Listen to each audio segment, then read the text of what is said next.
기술도 계속 발전할 거고 말씀해 예. 주신 것처럼 계속 똑똑해지겠지만 예. 그래도 아직까지는 사실 그 자율주행차에 대해서 우려 섞인 목소리들이 나오고 있거든요. 네. 그 테슬라 자율주행차 사고 관련해서 이 자율주행차는 한계가 좀 있다 이런 시선도 있습니다.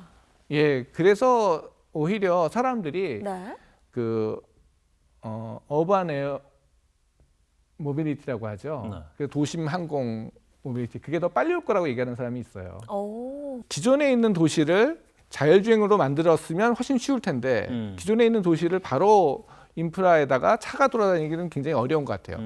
그에 비해서 공중에는 아무런 사람이 다니지 않았었으니까 네. 거기에 어떤 떠다닐 수 있는 그런 그 기술이 개발된다면 거기서의 관제는 훨씬 더 쉬울 거다라고 얘기를 하고요. 그 도심 항공 모빌리티라는 그런 것들이 훨씬 더 아마 레벨 5에 사람들이 아무것도 건드리지 않는 자율주행보다는 더 네. 빨리 올 것이다.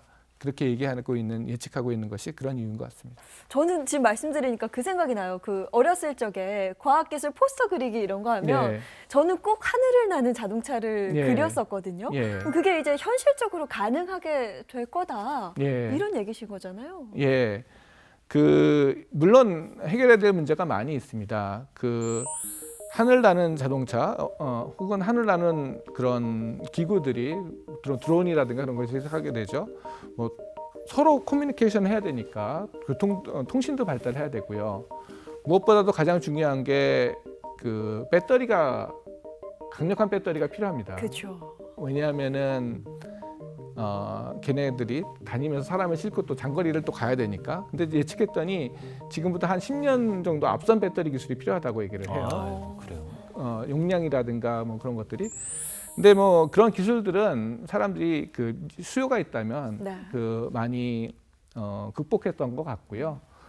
재밌는 거는 뭐냐면은 사람들이 어디서 그런 그 어번 에어 모빌리티가 적용이 될까를 예측을 했더니 아시아, 특히 한국, 중국, 일본 그런 데가 오히려 더 빨리 적용이 될 거다라는 예측을 합니다.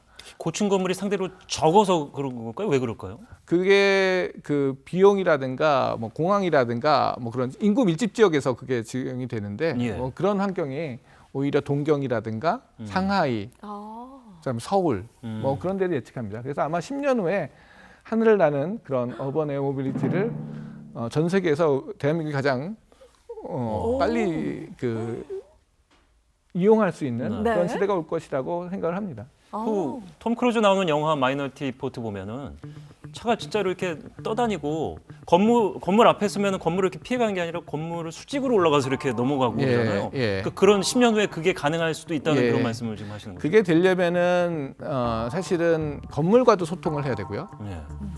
그 다음에 비행체와 비행체끼리도 소통을 해야 되고요. 그렇죠. 네. 관제센터와도 소통을 해야 되고 그런 모든 그 통신 기술이 그래서 5G, 6G 얘기하는 것도 그런 통신 기술이 필요하기 때문에 그렇습니다.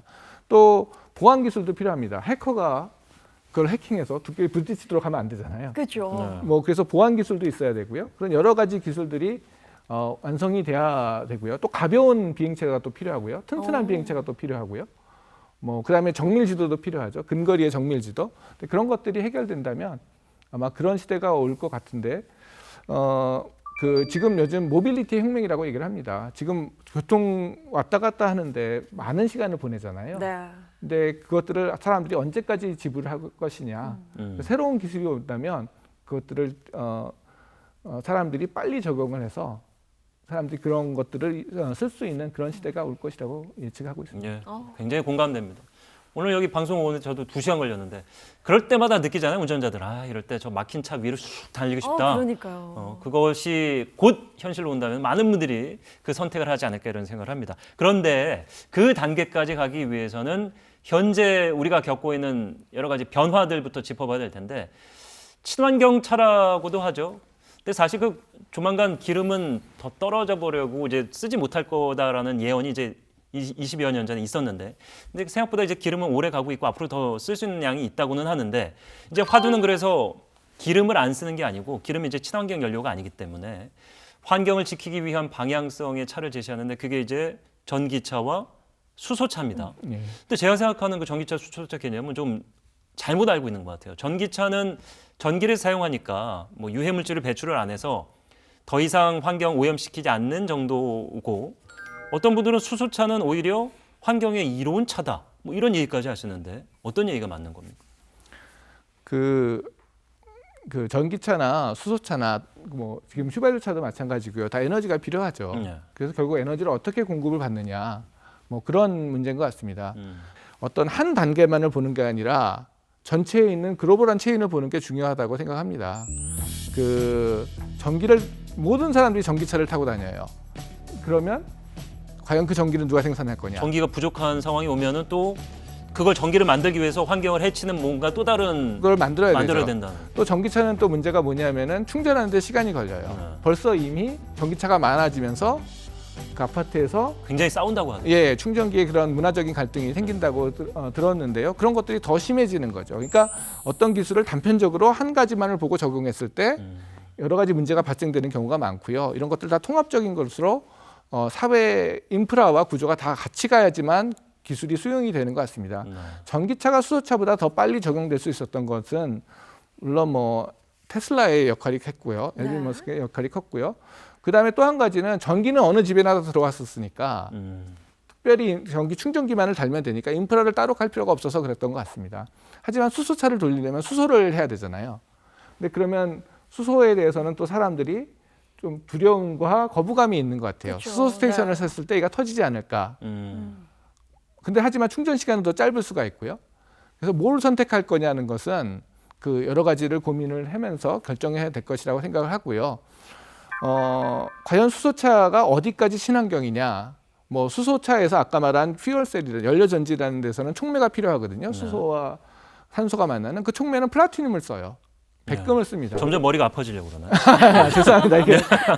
근데 그 백금은 굉장히 비싸고 예. 지구상에 굉장히 희소하잖아요. 희소하잖아요. 그 다음에 저 아프리카 어디선가 나오고, 그러니까 결국은 서울에 있는 환경을 좋게 만들기 위해서 아프리카를 또 땅을 파야 아프리카의 되는 환경을 상황이 나쁘게 되는구나. 만드는 그런 거가 됩니다.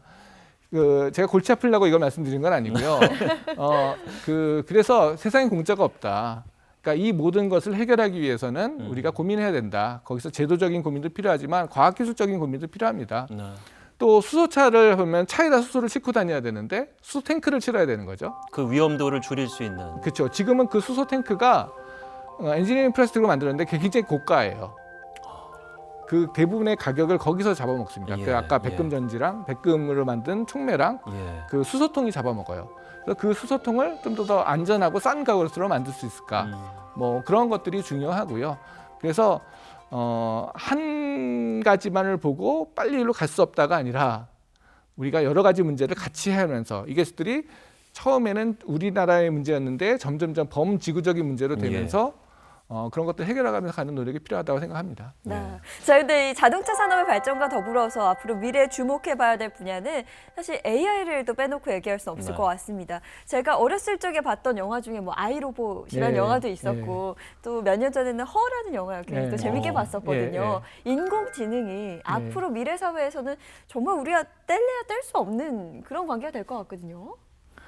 이미 많이 들어와 있고요. 네네. 그다음에 인공지능이 없는 것은 상상할 수 없는 그런 사회가 될 거라고 생각합니다. 근데 인공지능이 사실 갑자기 나온 기술도 아니고요. 인공지능은 꽤 계속 발전을 했었어요. 근데 사람들이 인식을 하는 시기가 되면 그때 사람들이 굉장히 모든 사람이 인식한다고 그래요. 뭐 우리가 인공지능을 가장 깨닫게 된 계기가 저거죠. 알파고. 알파고가 예. 사실은 인공지능에 대한 이론은 30년 전에 이미 나왔었고요. 꾸준히 발전했던 인공지능이 그전에는 뭐 체스를 이겼고요. 이제는 알파고를 이긴 거죠. 그래서 네. 사람들이 인지하시는 시기가 돼서 많은 사람들이 놀라고 그걸 사람들이 받아들이게 된 것 같습니다. 그래서 그때 뭐 엄청난 엄청난 도약을 한 것도 아니고 인공지능은 계속 꾸준히 발전했었는데 예. 사람들의 인식이 그때 된 것 같고요. 네네. 그건 다시 말해서 인공지능은 계속 발전할 거고 우리 생활에도 계속 들어올 것이라고 생각을 합니다. 이런 얘기를 하죠. 근데 인공지능이 정말 급격한 변화를 와서 굉장히 놀라운 기술이 있어서 세상을 엄청나게 바꿀 거냐?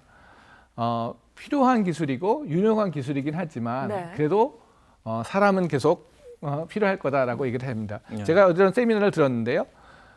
컴퓨터 쓰시죠. 예. 그래서 엑셀 쓰시죠. 그렇죠. 그 어쩔 수 없이 쓰게 되는데 쓸 때마다 참 이거 적응이 안 돼요.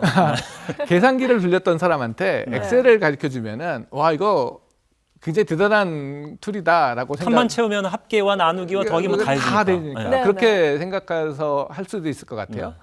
인공지능을 비슷한 얘기를 하더라고요. 그래서 지금은 인공지능이 굉장히 대단해 보이고 하지만 지금 엑셀을 누구나 쓰듯이 어. 주판을 쓰다가 계산기를 쓰다가 엑셀을 누구나 쓰듯이 앞으로는 인공지능은 보편적인 툴이 돼서 누구나 쓸 거다라고 얘기를 하고요. 그런 인공지능이 그럼 잡을 없애고 하지 않느냐? 물론 없어지는 잡이 생기겠죠. 하지만 또 새로운 잡이 생길 거고요. 그러면서 인류의 삶이 발전하지 않을까 생각합니다.